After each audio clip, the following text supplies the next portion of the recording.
আজি ইয়াতে দশম স্কন্ধৰ প্ৰাৰম্ভণি মংগলাচৰণ কৰিছে। এইভাবে মংগলাচৰণটো ভাগৱত কৰিছে, ইয়াতো কৰিছে। তো মংগলাচৰণ মানে কি? মংগল যোগ আচৰণ, অৰ্থাৎ মোৰ আচৰণ যেতিয়া মংগলজনক হ'ব, মোৰ আচৰণটো মংগলজনক হলে তাক মংগলাচৰণ বোলে। মোৰ আচৰণ যদি অমংগলজনক হৈ যায় তেতিয়াহ'লে তাক মংগলাচৰণ নোবোলে। মংগলাচৰণ কি জানে? মাধৱ মাধৱ বাসী মাধৱ মাধৱ হৃদি স্মৰন্তে সাধৱ সৰ্ব কাৰ্যেষু মাধৱম। শান্তি শান্তি শান্তি। সন্তসকলে নিৰন্তৰে মাধৱৰ নাম উচ্চাৰণ কৰে, যি কামে নকৰক কিয়। সেইকাৰণে ইয়াত এটা শব্দ ব্যৱহাৰ কৰিছে, হৰিক স্মৰণে আৰম্ভৰ হৌক সিদ্ধি। এই বাক্যটো ক'বৰ কাৰণে মই ইমানখিনি কথা আপোনালোকলৈ আনিলো। মহাপুৰুষে কিয় ক'লে যে হৰিক স্মৰণে আৰম্ভৰ হৌক সিদ্ধি? যে আপুনি আপোনাৰ দৈনন্দিন জীৱনত যি কাৰ্য নকৰক কিয়, তাত যদি হৰিস্মৰণৰ নিৰন্তৰতা নাথাকে, শব্দটো মনত ৰাখিব মোৰ বাক্যটো, হৰিস্মৰণৰ নিৰন্তৰতা, নিৰৱধিতা। নিৰৱধি মানে তৈল ধাৰাৱত, সংস্কৃতত শব্দটো ব্যৱহাৰ কৰিছে, তৈল ধাৰাৱত। অৰ্থাৎ আপুনি যদি এটা পাত্ৰৰ পৰা তেল এনেকে ঢালি দিয়ে, লাহে লাহে লাহে লাহে তেলটো যেতিয়া ঢালি থাকে, তাত কিঞ্চিত মানুহ ফাক নোহোৱাকে তেলটো নিৰৱধি যেনেকে বৈ থাকে, আপোনাৰ ভিতৰতো কৃষ্ণ নামৰ চিন্তনৰ ধাৰাটো তৈল ধাৰাৱত হ'ব লাগে, যাতে এটা বিন্দু মাত্ৰাও তাত বিৰাম নাথাকে। আপুনি যি নকৰক কিয়, আপোনাৰ দৈনন্দিন জীৱনত আপুনি যি কাম নকৰক কিয়, ভিতৰত যদি তৈল ধাৰাৱত কৃষ্ণ স্মৰণৰ ধাৰাটো যদি প্ৰৱৃত্তি থাকে, তেতিয়াহে আপোনাৰ জীৱনৰ সৰ্বকাৰ্য সিদ্ধি হ'ব, অন্যথা নহয়। এইকাৰণে কৈছো যে ভাগৱতে আপোনাৰ জীৱনৰ, আমাৰ বাপজনে বৰ ধুনীয়া কথা এটা কৈছে আৰম্ভণিতে, যে আমি আহিছো কিবা এটা পাবলে। হয়, ঠিক, পাবলৈ আহিছে, নাপালে দিগদাৰ হ'ব।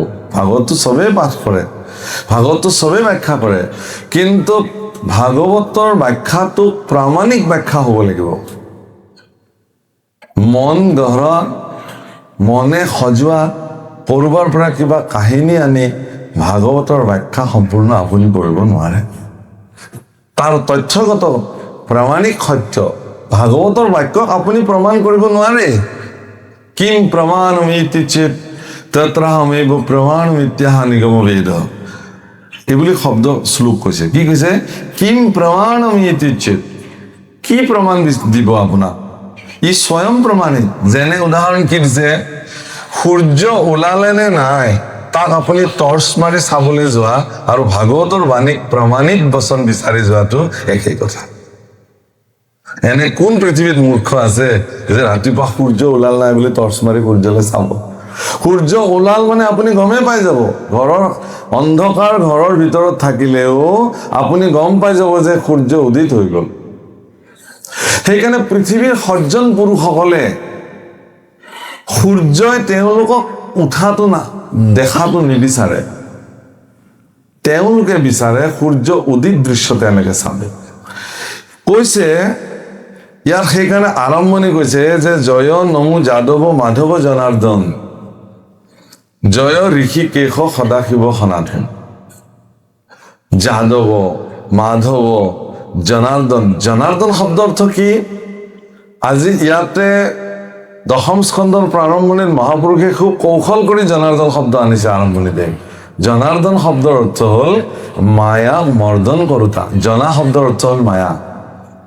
যিজন ঈশ্বৰ পুৰুষে মায়াক নিয়ন্ত্ৰিত কৰিব পাৰে, নিজৰ হাতৰ মুঠিত ৰাখিব পাৰে, তেওঁকে জনাৰ্দন বোলে। আৰু এটা শব্দ ব্যৱহাৰ কৰিছে ঋষিকেশ। ঋষিকেশ শব্দৰ অৰ্থ হল ঋষিকে ঈশা ইতি ঋষিকেশ। ঋষিক মানে ইন্দ্ৰিয়, ঈশা মানে ঈশ্বৰ। আপোনাৰ মোৰ শৰীৰৰ ইন্দ্ৰিয়সমূহৰ যিজন ভগৱান, মোৰ ইন্দ্ৰিয়ক যিজনে পৰিচালিত কৰিছে তেওঁৰ নাম ঋষিকেশ। ইন্দ্ৰিয়ক ভগৱানে কেতিয়া পৰিচালিত কৰিব? আপুনি অনুমতি দিব লাগিব, তেতিয়াহে পৰিচালিত হ'ব। আপুনি আপোনাৰ ইন্দ্ৰিয়সমূহ যদি মায়াক পৰিচালিত কৰিব দিছে তেতিয়াহ'লে মায়াই পৰিচালনা কৰিব, বিষয়ত থাকিব আপুনি। কিন্তু আপোনাৰ ইন্দ্ৰিয় আদি বৃত্তিক যদি আপুনি ঈশ্বৰক নিয়ন্ত্ৰিত কৰিবলৈ দিছে তেতিয়াহ'লে আপোনাৰ চিত্তৰ বৃত্তি ভগৱানৰ দ্বাৰা নিয়ন্ত্ৰিত হ'ব। সৰল কথা, আমি সৰুতে স্কুলত প্ৰাৰ্থনা কৰিছিলোঁ, তুমি চিত্ত বৃত্তি মোৰ প্ৰৱৰ্তক নাৰায়ণ, তুমি নাথ মই নাথৱন্ত। গুৰুৰ প্ৰতি যদি আপোনাৰ সমৰ্পিত মনোবৃত্তি নাথাকে তেতিয়াহ'লে মনুষ্য জীৱন সাৰ্থক নহয়। গুৰু সাক্ষাৎ পৰম ব্ৰহ্ম, তস্मै শ্ৰী গুৰুৱে নমঃ। গুৰুকে ভগৱান বুলি মানা হয়। মই যেতিয়া প্ৰথম গুৰু গ্ৰহণ কৰিছিলোঁ মইতো ভগৱান সম্পৰ্কে নাজানোতো, গুৰুৱে মোক জনাব, তথ্যখিনি মোক গুৰুৱে দিব। গতিকে মোৰ দৃষ্টিত প্ৰথম ঈশ্বৰ মোৰ গুৰুৱে। হে গুৰুদেৱ ভগৱান, মই তোমাকে ঈশ্বৰ বুলি মানিছো, তুমি কৃপা কৰি মোক মাৰ্গদৰ্শন কৰোৱা। সেইকাৰণে গুৰুৰ প্ৰতি সমৰ্পিত মনোবৃত্তিৰ শিষ্যসকলে গুৰুক প্ৰাৰ্থনা কৰে কি বুলি? ওম আসতু মা সদগময় তমসু মা জ্যোতিৰ্গময় মৃত্যুৰ মাম অমৃতম গময় ওম শান্তি শান্তি শান্তি। হে গুৰুদেৱ, তুমি মোক অসতৰ পৰা সতলৈ লৈ যোৱা। অসৎ মানে মিছা, আমি অসৎ মানে বেয়া বুলি ভাবো নহয়। অসৎ শব্দৰ প্ৰকৃত অৰ্থ হ'ল মিছা, আৰু সৎ শব্দৰ অৰ্থ হ'ল সঁচা। সঁচা মানে চিৰন্তন সত্য, যিটো সত্যতকৈ আৰু বেলেগ সত্যই নাই পৃথিৱীত। গতিকে হে গুৰুদেৱ, মোক তুমি সেই সত্যটোৰ ওচৰলৈকে লৈ যোৱা। আজি পৰীক্ষিতৰ প্ৰশ্নটো আপোনালোকে মন কৰক, মই সেইকাৰণে কৈছো ইয়াত প্ৰাসংগিকতা কি বুলি কৈছে? মহাজ্ঞানীগণে যাক গাৱে অবিশ্ৰাম, সংসাৰৰ ঔষধ কৰ্ণৰো অভিৰাম। যিটো সংসাৰ ব্যাধিৰ মহৌষধ, কৰ্ণৰ কাৰণে অত্যন্ত অভিৰামযুক্ত শব্দ, সেইখিনি মোক কোৱা। তাৰমানে তুমি মোক পৰম সত্যৰ লগত পৰিচয় কৰি দিয়া। সত্য কি তেতিয়াহ'লে? ভগৱানেই সত্য, কাৰণ ঈশ্বৰ সৎস্বৰূপ। সৎ শব্দৰ অৰ্থ হ'ল সত্য। গতিকে সেই গুৰুদেৱ, মই যে এই মিছা সংসাৰখনত প্ৰৱৰ্তি থাকি এই মিছা দেহ গেহ সংসাৰকে সঁচা বুলি ভাবি থাকিলো, এই মিছা চিন্তাটোৰ পৰা তুমি মোক পৰিত্ৰাণ দিবা, যাতে মই দেহৰ অহংকাৰত মই মজিব নালাগে, যাতে মই পুত্ৰ পত্নী বিষয় সুখৰ ইন্দ্ৰিয় সুখত যাতে মই মজিব নালাগে, যাতে মই ধন সম্পত্তি ঐশ্বৰ্য বিভূতি পৰাক্ৰমত যাতে মই মজিব নালাগে, যাতে মই জাগতিক জগতখনৰ মিছা কথাসমূহৰ জালত মই যাতে ফচিব নালাগে। মোক তুমি সঁচা ৰাস্তাটো দেখুৱাই সত্যৰ সন্ধান দিয়া। মই কি কৈ আছিলো? আসতু মা সৎগময় তমসু মা জ্যোতিৰ্গময়, মোক এন্ধাৰৰ পৰা পোহৰৰ বাট দেখুৱাই দিয়া। জ্যোতি, জ্যোতিটো ভগৱানেই একমাত্ৰ জ্যোতি, আমিতো বাকীবিলাক উপগ্ৰহহে, যাৰ জ্যোতিৰে আমি বিদ্যমান হৈ আছো। সেইটো মোক লাগে, গুৰুৱে মোক সেইটো দিব। তমসু মা জ্যোতিৰ্গময় মৃত্যুৰ মাম অমৃতম গময়, মোক মৃত্যুৰ পৰা অমৃত তত্ত্বলৈ লৈ যোৱা। প্ৰভুসকল, গুৰুৰ ওচৰলৈকে এবাৰ দৈত্য ৰজাও আহিলে শিকিবৰ কাৰণে, ব্ৰহ্মাৰ ওচৰলৈকে গ'ল, ইন্দ্ৰও গ'ল একেলগে, আৰু এবছৰ কাল তেওঁলোকে শিকিলে গুৰুৰ ওচৰত। ইন্দ্ৰও আহিছে আৰু দৈত্য ৰজাও এজন আহিছে, বলি আহিছে। এনেকে বহুত দিন শিকাৰ পিছত এদিন দুজনে ক'লে যে গুৰুদেৱ, আমিতো বহুত দিন শিকিলো কিবা কিবি, এতিয়া আমাক ব্ৰহ্মৰ স্বৰূপটো ক'লে আমি যাব পাৰো। এইখিনি আমাৰ জানিবলগীয়া আছে। ব্ৰহ্মৰ স্বৰূপ কি, ব্ৰহ্ম কি আচল? বোলে এটা পানীৰ পাত্ৰ লৈ দুজনে ডাঙৰ ডাঙৰ পানী পাত্ৰ দুজনে আগত ৰাখিলে, স্থিৰ হ'বলৈ দিয়া, পানীখিনি স্থিৰ হ'ল। এতিয়া চোৱা, কি দেখিছা? যি দেখিছা সেয়াই ব্ৰহ্ম। ইন্দ্ৰই দেখিলে যে তেওঁ নিজেই নিজক দেখিছে, তাৰমানে ময়ে ব্ৰহ্ম। আকৌ দৈত্য ৰজাও দেখিছে যে মই মোক দেখিছো, তাৰমানে ময়ে ব্ৰহ্ম, মোৰ শৰীৰটোৱে ব্ৰহ্ম। হ'ব গুৰুদেৱ, আমি ব্ৰহ্ম পালো, জানিলো, এতিয়া আমি ঘৰলৈ যাওঁ। অযোৱা, গুচি আহিলে। দৈত্য ৰজা দৈত্যৰ ফালে গ'ল, ইন্দ্ৰৰ ফালে গ'ল। কিন্তু ইন্দ্ৰই যাওঁতে ঠিক যাবলৈ ওলাইছে, তাৰপিছত তেওঁ মন কৰিছে, গুৰুৱে কি ক'লে, এইটো মোৰ শৰীৰটোকে ব্ৰহ্ম বুলি ক'লে, শৰীৰটোতো বিনাশী ব্ৰহ্ম কেনেকে হ'ল? ব্ৰহ্মৰতো বিনাশ নাই। আকৌ উভতি আহিছে গুৰুৰ ওচৰত, তুমি কিয় আহিলা? বোলে গুৰুদেৱ, শৰীৰটোতো ব্ৰহ্ম হ'ব নোৱাৰে, শৰীৰটো বিনাশী। তেতিয়াহ'লে ব্ৰহ্মৰ ধাৰণা কি? বোলে তেতিয়াহ'লে আৰু শিকিব লাগিব, অলপ দিন থাকিব লাগিব। হ'ব, মই আছো। থাকিলে আৰু এওঁ গৈ কি কৰিলে? তেওঁ গৈ ক'লে কি যে মই গুৰুৰ পৰা শিকি আহিলো, ব্ৰহ্ম কি মই এতিয়া জানো, তোমালোকক মই এতিয়া কম। কি? বোলে ময়ে ব্ৰহ্ম, শৰীৰটোৱে ব্ৰহ্ম। গতিকে এই শৰীৰটোৰ অৰ্থে যি কৰিব লাগে কৰিলে হ'ল, ব্ৰহ্ম সন্তুষ্টি হৈ যাব। গতিকে তাহাঁতে মদ্যপান কৰিলে, ঠিকছে খাদ্য খালে, ইন্দ্ৰিয় তৃপ্তি লাভ কৰিলে, বিষয় সুখত মত্ত হৈ থাকিলে, এই তেওঁলোকৰ কাৰণে ব্ৰহ্ম। কিন্তু ইন্দ্ৰই বাৰে বাৰে সুধি প্ৰকৃত ব্ৰহ্মতত্ত্বলৈ গুচি গৈছে। তাৰমানে গুৰুসকলক বোলে, আমাৰ অসমীয়াত আপ্তবাক্য আছে যে গুৰুতকে শিষ্য সিয়ান, খুচৰি লয় জ্ঞান। গুৰুতকে শিষ্য সিয়ান হয়, বেছি চতুৰ গুৰু। সেইকাৰণে গুৰুৰ প্ৰতি যিটো সমৰ্পিত মনোবৃত্তি পৰীক্ষিতৰ পৰা শিকিবলগীয়া। এগৰাকী বিবস্ত্ৰ পুৰুষ, যাৰ গাত এডোখৰ কাপোৰো নাই, দিগম্বৰ, সেই বিবস্ত্ৰ পুৰুষ ভগৱান শ্ৰী শুকদেৱক পৰীক্ষিতে স্বৰ্ণময়ী সিংহাসন নিজে শিৰত তুলি লৈ আহি উচ্চ সিংহাসনত গুৰুক বহুৱাইছে। পবিত্ৰ গংগাজল, তুলসী পত্ৰ, পুষ্প আদি আনি গুৰুৰ চৰণ ধুৱাইছে আৰু গুৰুৰ চৰণ পংকজৰ জল অভিষেক কৰিছে শিৰত, বাৰে এবাৰ নহয়। পাদুদক জল সেৱন কৰিছে, নিজক শুদ্ধ বুলি মানিছে, বাৰে মনত ৰাখিব। আৰু গুৰু সুপ্ৰসন্ন হৈছে শিষ্যৰ মত। হ'ব বাহ, অৱধূত শিৰোমণি শুকদেৱে মহাৰাজ পৰীক্ষিতক, মই আৰম্ভণি কৰিছিলো যে বাকী ব্ৰাহ্মণসকলৰ, ঋষিসকলৰ প্ৰশ্ন পৰীক্ষিত কিন্তু সন্তুষ্টি হ'ব পৰা নাছিল। পৰীক্ষিত যে সন্তুষ্টি হ'ব পৰা নাই, বেদজ্ঞ ঋষিসকলে যে পৰীক্ষিতক প্ৰকৃত উত্তৰটো দিয়া নাই, মই য'ত আজি আৰম্ভণি কৰিছিলো ভাগত, মনত আছে যদি আপোনালোকৰ, সেই সমস্যাৰ মাজত বহি থকা অৱধূত শিৰোমণি নিৰ্গুণবাদী মহাপুৰুষ ভগৱান শুকদেৱ, তেওঁ ক'লে যে মই ইয়াৰ উত্তৰ প্ৰদান কৰিব খোজো। পৰীক্ষিতে ক'লে, হয় গুৰুদেৱ, ক'ব লাগে। মহানস্য কিম কাৰ্য। মহাপুৰুষ গুৰুজনাই অনুবাদ কৰিছে ইয়াত, প্ৰশ্নৰ উত্তৰ দেওঁ শুনা সাৱধান,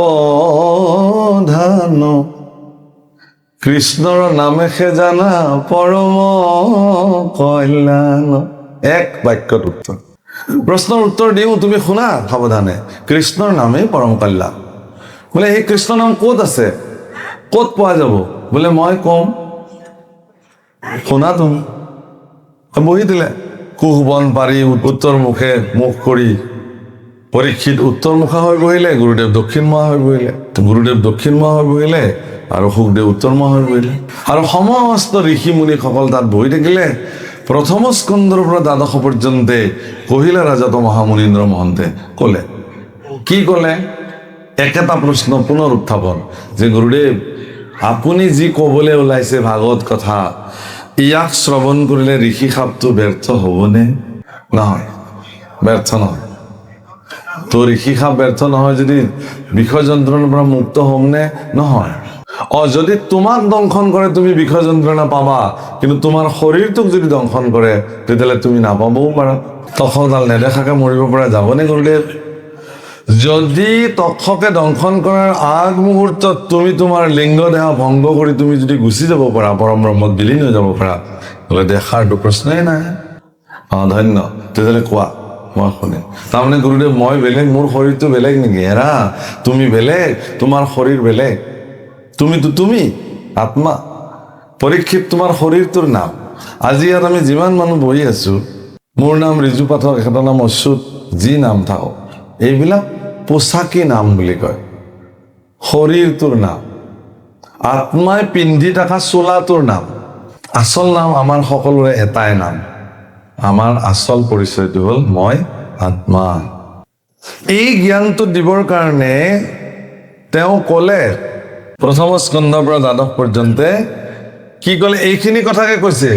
সেইকাৰণে কৈছে যে মই এতিয়া কৈ কৈ কৈ কৈ তেওঁ দশম স্কন্ধ পালে, আৰু দশম স্কন্ধত পৰীক্ষিতে কৈছে যে হে গুৰুদেৱ, চন্দ্ৰ সূৰ্য বংশৰ কথা সকলো ক'লা, মই সেইবোৰ শুনিলো।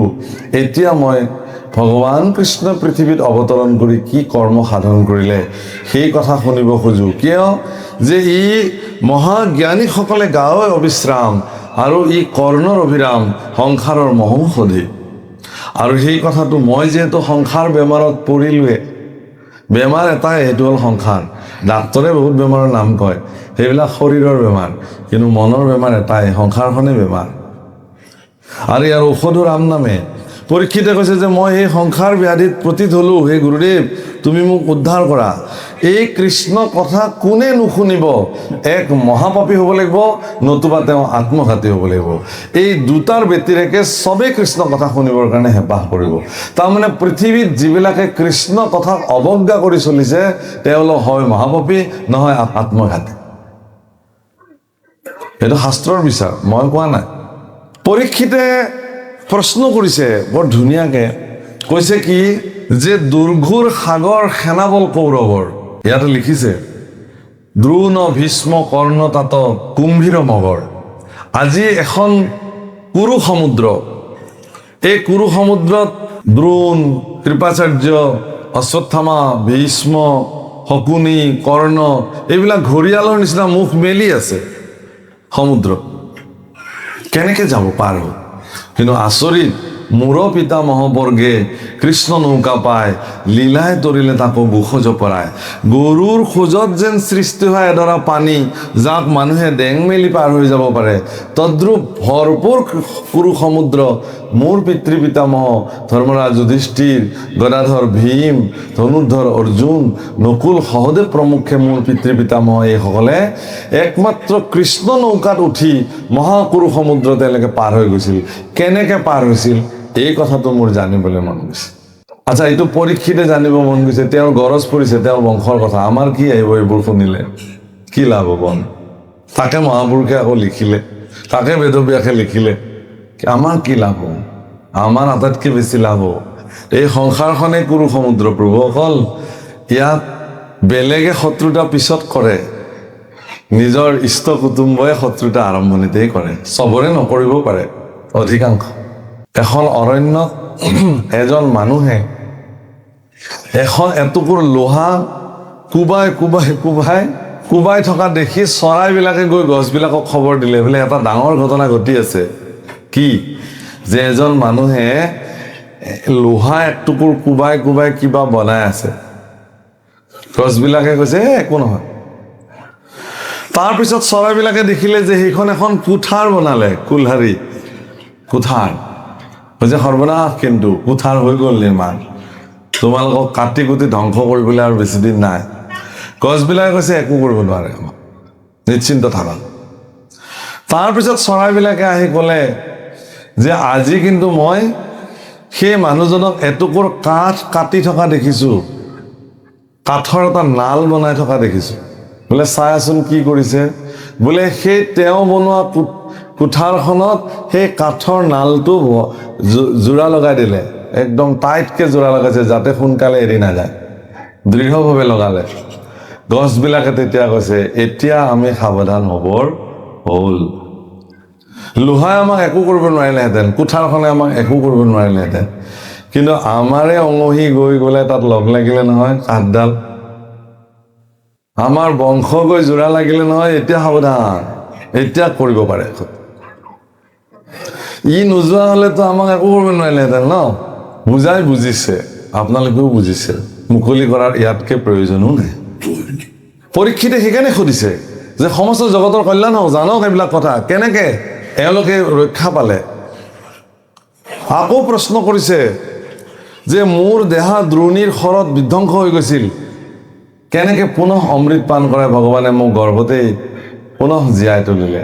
এইটোতো সৃষ্টিতত্বৰ আটাইতকৈ গুৰুত্বপূৰ্ণ কথা। মই ইয়াৰ ব্যাখ্যা কৰিব গ'লে এতিয়া এঘণ্টা গুচি যাব, আৰু এইটো অত্যন্ত প্ৰয়োজনীয় কথা, আমাৰ মাতৃবিলাকৰ লগত সম্বন্ধিত আছে এই কথা। আৰু এই কথা সমাজত যিমান নিউ জেনেৰেশ্যনৰ মাজত প্ৰবাহিত হ'ব সিমান কল্যাণকাৰী হ'ব। আজি সময়ৰ অৱধি থকাৰ কাৰণে মই আজি এই বিষয়টোলৈ হাত নিদিলোঁ, কেতিয়াবা লগ পালে নিশ্চয় কম, কিন্তু বৰ গুৰুত্বপূৰ্ণ কথা। আকৌ কৈছে কিহেতু বধিলা কৃষ্ণে কংস মাতুলক, পিতৃগৃহ এৰি কেনে গৈলা গোকুলক। কংসক বধ কৰিবলগীয়া কি আছিল কংস মামা? এনে কি হ'ল, কি কাৰণত তেওঁ কংসক বধ কৰিলে? চবে কয় যে কংসক বধ কৰিলে যে তেওঁ মাকক বধ কৰিব ওলাইছিল, তেওঁৰ অত্যাচাৰ দিনে দিনে বাঢ়ি গৈছিল। তেনেকুৱা বহুত অত্যাচাৰী ৰজা আছে, ভগৱানে কিন্তু নিজে অৱতাৰ লৈ তেওঁক মাৰিবলৈ অহা নাই, বেলেগ বেলেগ ব্যৱস্থাৰে মাৰিছে। মই আপোনালোকক কওঁ, ভগৱান কৃষ্ণ কংসক মাৰিবৰ কাৰণে, জৰাসন্ধক মাৰিবৰ কাৰণে, শিশুপালক মাৰিবৰ কাৰণে কৃষ্ণ অৱতাৰ লৈ নাহিলেও হ'লেহেঁতেন। বৈকুণ্ঠত বহি যদি এক মুহূৰ্তত ভাবি দিয়ে যে কংস মৰক, তাতে মৰি থাকিব কংস। কিয় এইবিলাক ৰূপ ল'ব লাগে? দৰকাৰ নাছিল। কিন্তু শুনক গুৰুত্বপূৰ্ণ কথা, এটা দুষ্কৃতিক বিনাশ কৰিবৰ কাৰণে, পৰিত্ৰাণায় সাধূনাম বিনাশায় চ দুষ্কৃতাম। দুষ্কৃতাম শব্দৰ অৰ্থ সংস্কৃতিৰ বিপৰীত। যিটো আমাৰ সভ্যতা আৰু সংস্কৃতিত প্ৰবাহমান নহয়, বিপৰীত দিশত যিটো গতি কৰিছে, সেই বিপৰীত দিশক বাধা দিবৰ কাৰণে ভগৱান আহিবলগীয়া হ'ল। তাত দুষ্কৃতাম শব্দ ব্যৱহাৰ কৰিছে, ধৰ্ম সংস্থাপনৰ ঠাই। আৰু দুষ্কৃতি যেতিয়ালৈকে বিনাশ নহয়, ধৰ্ম তেতিয়ালৈকে প্ৰতিষ্ঠা নহয়। দুষ্কৃতি কি? কংসৰ দুষ্কৃতি কি আছিল শুনক। এইখিনি কথা কৈ আমি আমাৰ অনুষ্ঠানক বিৰাম দিম। প্ৰভুসকল, খুব মন কৰিবলগীয়া কথা, যিদিনাখন ভগৱান শ্ৰী ৰামচন্দ্ৰক বনবাস ঘোষণা কৰা হ'ল, আপোনালোকে চাব, বাল্মীকি কৃত ৰামায়ণে হওক, গোস্বামী তুলসীদাস কৃত ৰামায়ণে হওক, মই তথ্য দিছোঁ আপোনালোকক, ক'তো চক্ৰৱৰ্তী ৰজা মহাৰাজ দশৰথৰ শ্ৰীমুখে কেতিয়াও ৰামক তোমাক মই বনবাস দিলো এই বাক্যটো ওলোৱা নাই, পিতৃমুখে কেতিয়াও ওলোৱা নাই। তাহলে বনবাস হ'ল কেনেকে? যিদিনাখন ৰাজসভাত প্ৰস্তাৱ পাৰিত হ'ল, সৰ্বসন্মতিক্ৰমে গুৰু বশিষ্ঠৰ সন্মুখত, পৌৰোহিত্যত, ৰজা দশৰথৰ সন্মুখত, সমস্ত ৰাজন্যবৰ্গ, সেনা সামন্ত সকলোৰে সন্মুখত প্ৰস্তাৱ পাৰিত হ'ল যে কাইলে ৰামচন্দ্ৰক ৰাজ অভিষেক কৰা হ'ব। বাছ, সৰ্বসন্মত, কাৰো দ্বিমত নাই। যে সকলোৱে গম পালে যে ৰাম ৰজা হ'ব, অযোধ্যাত এক আনন্দ উৎসৱৰ বন্যা ববলৈ আৰম্ভ কৰে। ৰাম ৰজা হ'ব, ৰাম ৰাজ প্ৰতিষ্ঠা হ'ব কালিৰ পৰা। কিন্তু এগৰাকী দুখী হ'ল পৃথিৱীত, চব সুখী হৈ গ'ল, এগৰাকী দুখী হ'ল, তেওঁৰ নাম হ'ল মন্থৰা। মন্থৰা দুখী হ'ল নিজৰ স্বাৰ্থৰ কাৰণে, যে মই কিহৰ কাৰণে তোমাৰ লগত আহিছিলো, তুমি এদিন ৰাজমাতা হবা, তোমাৰ পুত্ৰ ৰজা হ'ব, আৰু ৰাজমাতাৰ দাসী হিচাপে মোৰ অহংকাৰ হ'ব, সেই সুখ মোৰ প্ৰাপ্তি হ'ব। কিন্তু হায় হায় তোমাৰ কপাল দুৰ্ভাগ্য যে ৰাম ৰজা হ'ল, ৰাজমাতা হিচাপে প্ৰতিষ্ঠা লাভ কৰিব কোনে? কৌশল্যাই। তোমাৰ এনেই গ'ল। কইকেয়ীয়ে মন্থৰাক কৈছিল যে তোমাৰনো ইমান নিকৃষ্ট চিন্তা নে মন্থৰা? শ্ৰীৰামে নিজৰ মাতৃ কৌশল্যাতকৈ মোক বেছি ভাল পায়। মই আপোনালোকক এটা কাহিনী কওঁ, মানে উদাহৰণ এটা দিওঁ। যেতিয়া ৰাতি কৌশল্যাৰ লগত একদম কেঁচুৱা অৱস্থাত ৰাম যেতিয়া কৌশল্যাৰ লগত শুই থাকে, মধ্যৰাতি খুব কান্দে, কোনেও জিত কৰাব নোৱাৰে। এটা ৰাণী মহলৰ পৰা আন এটা ৰাণী মহললৈকে সেই মধ্যনিশা নি ৰামচন্দ্ৰক যেতিয়া কইকেয়ীৰ বুকুৰ মাজত দিয়া হয়, তেতিয়া ৰামচন্দ্ৰই শুৱে। অৰ্থাৎ জন্ম দিছিলে কৌশল্যাই, কিন্তু ৰামচন্দ্ৰই কইকেয়ীৰ বুকুৰ উমত ডাঙৰ হৈছিল। সেইকাৰণে ৰামচন্দ্ৰই কইকেয়ীক নিজৰ মাতৃ কৌশল্যাতকৈ অধিক প্ৰেম ৰামচন্দ্ৰৰ কইকেয়ীৰ প্ৰতি আছিল। এই কথা কইকেয়ী মাতৃয়ে জানিছিল, কিন্তু ষড়যন্ত্ৰকাৰীৰ ষড়যন্ত্ৰ না, বাক্যৰ কঠোৰতায়, নিচাত্মক চিন্তায় কইকেয়ীৰ দৰে ফুলকুমলীয়া মাতৃত্বৰ হৃদয়কো কি কৰি পেলাইছিল, পাষাণ কৰি তুলিছিল। এয়া পৰিহাস ইতিহাসৰ। আৰু সেই কইকেয়ীয়ে দশৰথৰ পৰা বৰ বিচাৰিছিল যে তুমিতো মোক বৰ দিবলগীয়া আছিল, দেৱাসুৰ যুদ্ধত মই তোমাক সহায় কৰিছিলোঁ, গতিকে তুমি মোক এইটোৱেই বৰ দিয়া যাতে মোৰ পুত্ৰ ভৰত ৰজা হওক, ৰাম 14 বছৰলৈ বনবাসলৈ যাওক। এই কথাটো শুনাৰ লগে লগে দশৰথ য'তেই আছিলে ত'তেই ঢলি পৰিছিলে মাটিত।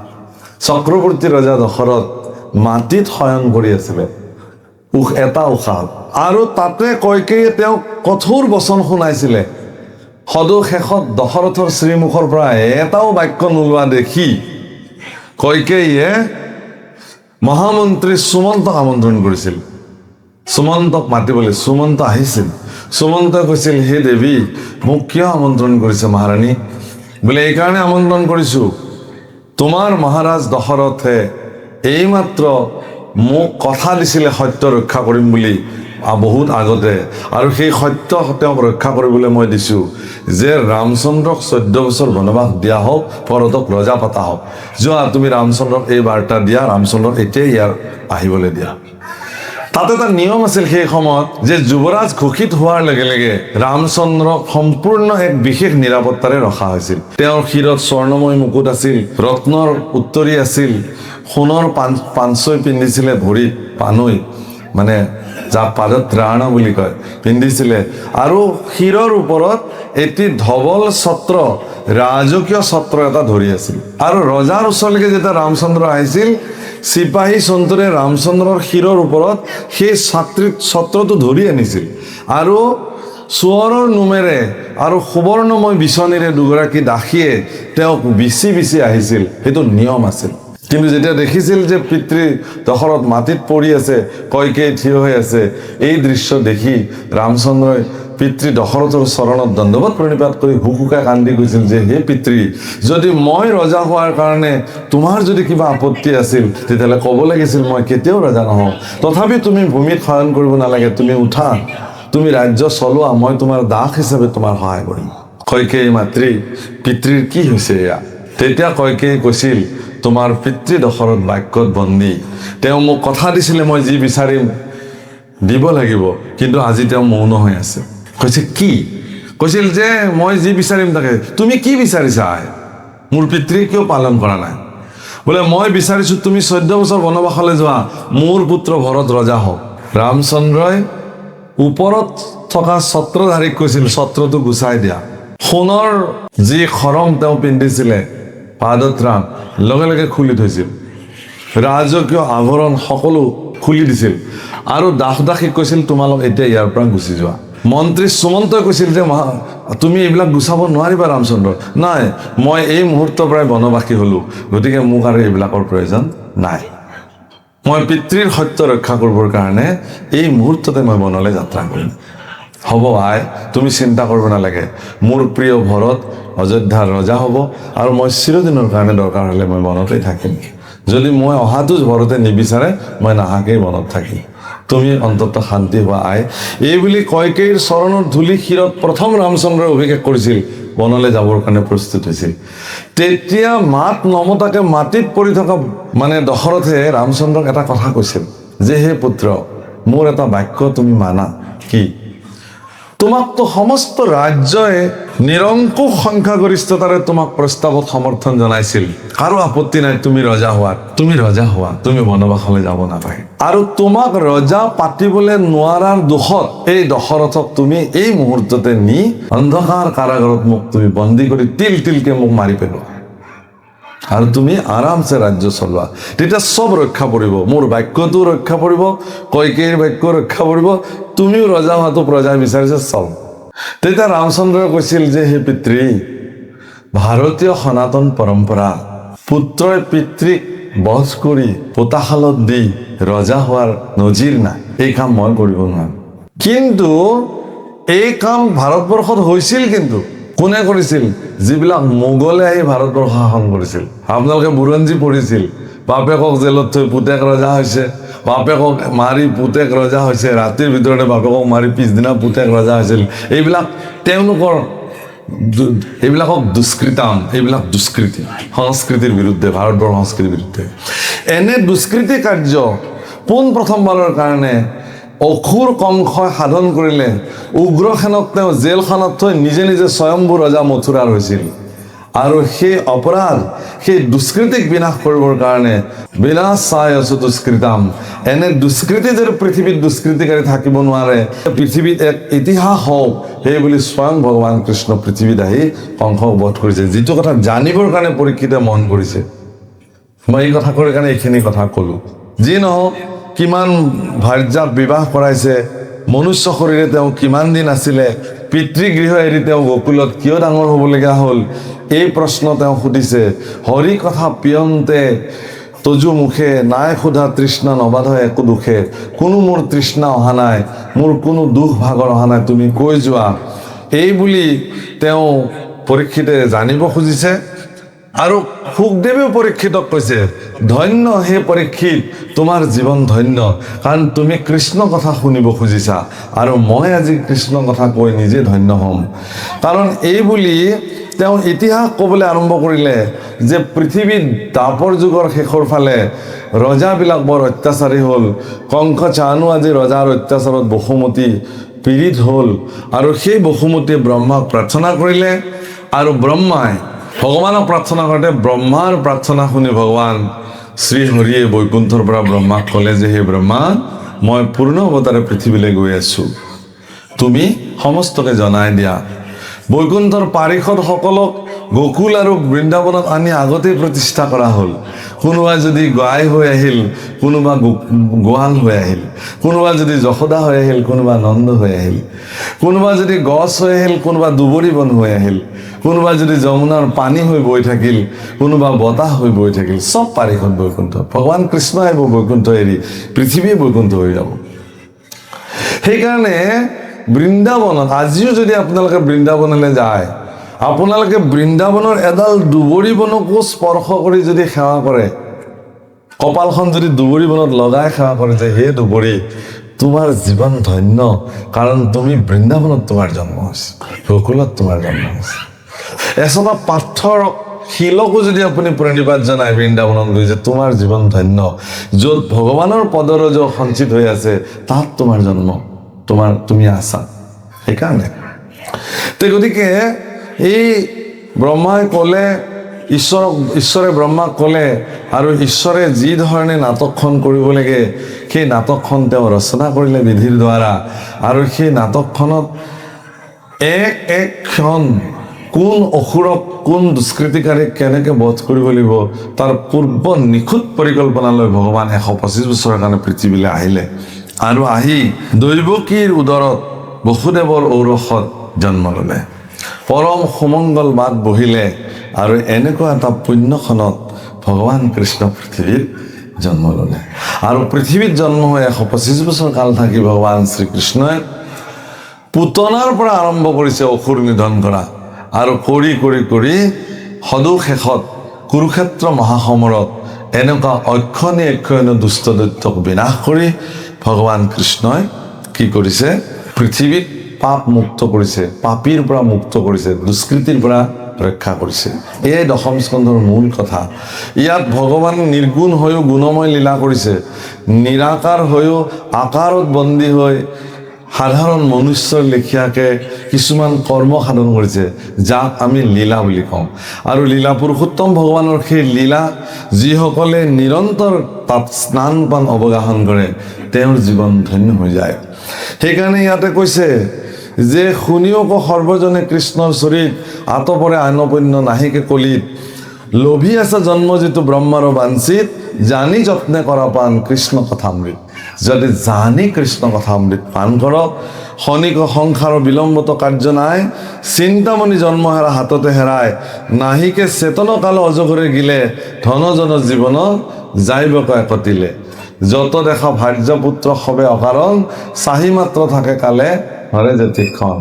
মই যিদিনাখন একদম বৃদ্ধ হৈ আলৰ বুঢ়া হৈ মৃত্যুৰ ক্ষণ বিচনাত গণিব লগা হয় চটফটাই থাকিম, তেতিয়াহ'লে মোৰ পত্নী যদি তেতিয়াও জীৱিত থাকে, মোৰ সন্তান সন্ততি নাতিন এইবিলাক যদি জীৱিত থাকে, এওঁলোকে মোক চাই চাই কেৱল আত্মতৃপ্তি লাভ কৰাৰ বাহিৰে একো কৰিব নোৱাৰে। কাৰণ সেইখন যুদ্ধত ময়ে যুঁজিব লাগিব অকলে, মোৰ লগত মোৰ পত্নীও যুঁজিব নোৱাৰে। তেওঁ ক'ব মই কি কৰিম আপোনাক, মোৰতো উপায় নাই, ৰাস্তাই নাই, যে মোৰ গা জ্বলিছে, মোৰ বিষাইছে, কি যন্ত্ৰণা মই নিজেই জানা নাই। মইতো তোমাৰ পত্নী আছিলো, অৰ্ধাংগিনী আছিলো, কিন্তু মইতো অনুভৱ কৰিব পৰা নাই তুমি কি যন্ত্ৰণা অনুভৱ কৰিছা। যদি মই অনুভৱ কৰিব পৰা নাই, হে স্বামী তুমি কোৱাচোন মই কি কৰিলে তোমাৰ এই যন্ত্ৰণাৰ ভাগ মই ল'ব পাৰিম। যদি প্ৰকৃত পত্নী হয়, স্বামীৰ সেই সময়ত পত্নীয়ে ক'ব। যদি প্ৰকৃত স্বামী হয়, যদি তেওঁৰ আগত পত্নীৰ এই দুৰৱস্থা হয়, তেতিয়াহ'লে স্বামীও পত্নীক সাৱটি ক'ব যে হে প্ৰিয়তম বা প্ৰিয়তমা, তোমাক কি কৰিলে তুমি সন্তুষ্টি হ'বা, তুমি সন্তোষিত হৈ তুমি আৰাম পাবা, তোমাৰ শৰীৰৰ দুখ কষ্ট দূৰ হ'ব, কোৱা মই কৰিবৰ কাৰণে প্ৰস্তুত আছো। ডাক্তৰেতো কৈয়ে দিছে চিকিৎসা আৰু নাই, এতিয়া মই কি কৰিম। তাৰমানে গজেন্দ্ৰই যেনেকে গ্ৰাহৰ লগত অকলে অকলে অকলে অকলে যুঁজিলে, শ শ হেজাৰ হেজাৰ পত্নী থকাৰ পিছতো সকলো পত্নীয়ে কেৱল সৰোবৰৰ পাৰত থিয় হৈ হৈ চিঞৰিলে, গ্ৰাহৰ লগত যুঁজিবৰ কাৰণে গজেন্দ্ৰৰ সহযোগী কোনো এগৰাকী পত্নী নহ'ল, কোনো এগৰাকী পুত্ৰ নহ'ল। আপোনাৰ মোৰ জীৱনতো সেই একেই ঘটনা ঘটিব। আজি আমি মোৰ পুত্ৰ, মোৰ কন্যা, মোৰ পত্নী, মোৰ ঘৰকে আছো, কিন্তু সিদিনা আমি অনুভৱ কৰিম যে চাহি মাত্ৰ থাকে কালে ধৰে যেতিক্ষণ, কোনো কাৰণ নহয়। বিষয়ৰ সুখ একতলে কৰি চুৰ, যমৰ কিংকৰে ধৰি নিবে যমপুৰ, যমৰ মূৰ্তিক দেখি হৰাইবে চেতনা, দুৰ্ঘুৰ নৰকে পেহলাই ভুঞ্জাইবে যাতনা, হেন জানি কৃষ্ণৰ চৰিত্ৰ কৰা সাৰ, তেবে সে তৰিবা ঘূৰ সংসাৰৰ নিকা। তেতিয়াহে সংসাৰৰ নিকাৰৰ পৰা আপুনি মুক্ত হ'ব, জানি কৃষ্ণৰ চৰণত সমৰ্পিত হওক। সেই প্ৰভুসকল, আমাক পৰিয়ালে আমন্ত্ৰণ কৰিছিল, আপোনালোকৰ দৰে সজ্জনসকলৰ আগত কৃষ্ণ কথা ক'লোঁ। হ'ব পৰা অপৰাধখিনি ভঞ্জন কৰিব, আৰু এই আসনৰ পৰাই ভগৱন্ত পুৰুষৰ দুখানি চৰণত প্ৰাৰ্থনা জনাইছোঁ যে যি সদবাঞ্ছা কৰি পৰিয়ালটোৱে এই অনুষ্ঠান আয়োজন কৰিলে, তেখেতলোকৰ সকলো প্ৰকাৰৰ সদবাঞ্ছা সিদ্ধি হওক। এইখিনি কথা কৈ আপোনালোককো ভগৱানে শান্তিৰে ৰাখক, ভক্তিপূৰ্ণ কৰি ৰাখক। এইখিনি কথা কৈ আমি আমাৰ বাণীক বিৰাম দিলোঁ। এজনা মাত্ৰ পদ আছে, যিখিনি পদ প্ৰভু গাই আজিৰ অনুষ্ঠানক বিৰাম দিব। কৃষ্ণ। বিচাৰি খস্ৰত পাইবা এহি যুগতি, কৃষ্ণৰ নামে সাধে ভকতি মুকুতি, কলিৰ পৰম জানা হৰি নাম, অশংকৰে ৰচিলা দাকি বোলা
কৃষ্ণ দিয়ক।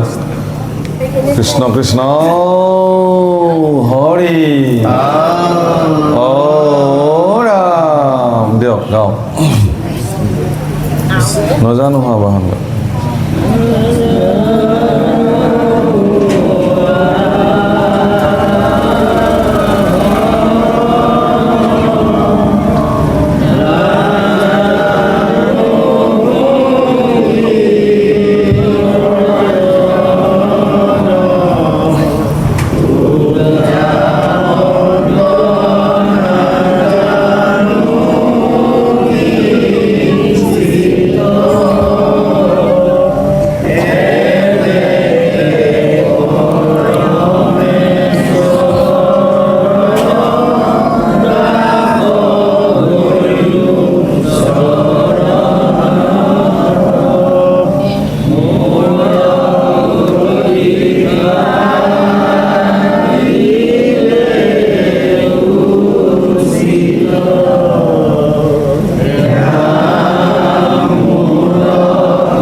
তুমি ভক্ত কল্পতৰু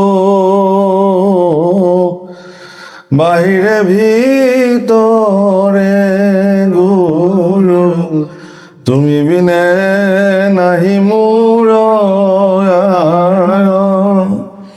কৃপা কৰা হে হৰি চৰণত ৰক্ষা কৰি দিয়া মোক সেৱাৰ সখাৰ ৰাম দিয় মোক সেৱাৰ সখাৰ সহজ কৃপাল গুণক প্ৰকাশীয়ে ধৰি আছা হৰি ভকত বৎসল নাম ধেনু যেনো মতে বৎসক পালয় তুমি সেই মতে ভকতক পালা ৰাম ভাল প্ৰভু ভগৱন্ত সেৱকীয়ে তাৰা সমষ্টৰ সৎ বাঞ্ছালৈ উত্তম প্ৰাৰ্থনাখিনি অনুষ্ঠানৰ সামৰণিত নিবেদন কৰিছে ইয়াতে ভকত বান্ধৱ বোলান্দি আনোতে দ্ৰব্য বস্তু আদি ক্ৰয় বিক্ৰয় কৰি আনোতে অনুষ্ঠানভাগী সুসম্পাদন কৰিবলৈ যাওঁতে হ'ব পৰা অনেক অপৰাধ দোষাদোষ হ'ব পাৰিছে বুলি অনুষ্ঠানৰ সামৰণিত গলা বস্ত্ৰ হৈ সপৰিয়াল সবান্ধৱে উত্তম প্ৰাৰ্থনাখিনি নিবেদন কৰিছে